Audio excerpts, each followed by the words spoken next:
The Good Boy Gazette. Rosie and Moose were two golden retrievers with hearts as golden as their fur. They loved their town, from the rustling leaves in the park to the friendly mail carrier who always had a treat.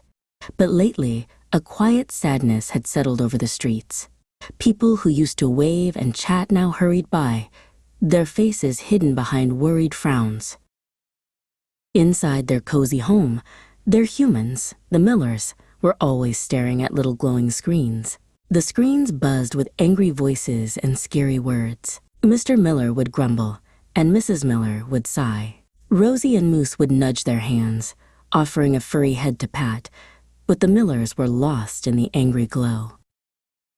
"This won't do," Moose woofed, his tail giving a worried thump, thump, thump on the rug. "All this human growling is making the whole house sad."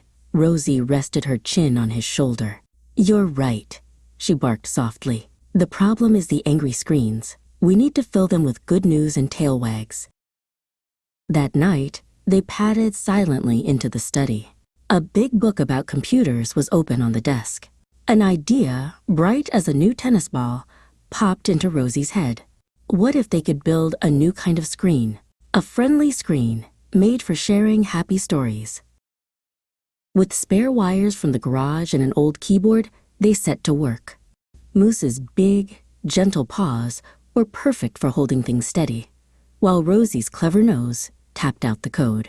They decided to call their invention the Good Boy Gazette. The Good Boy Gazette was different. It didn't show angry people from far away. Instead, it showed good news from right down the street.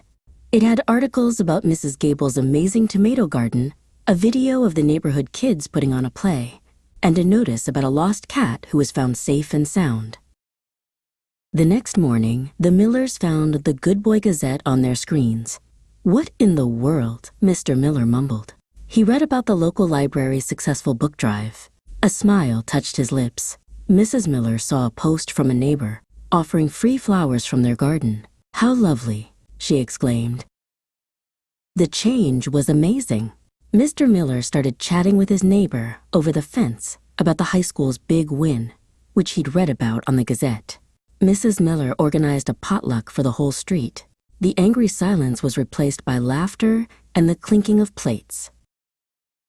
The idea spread faster than a rumor about a dropped piece of cheese.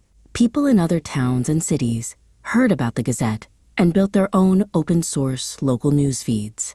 All across the country, people started logging off the angry screens and logging into their communities, sharing stories of kindness, help, and hope.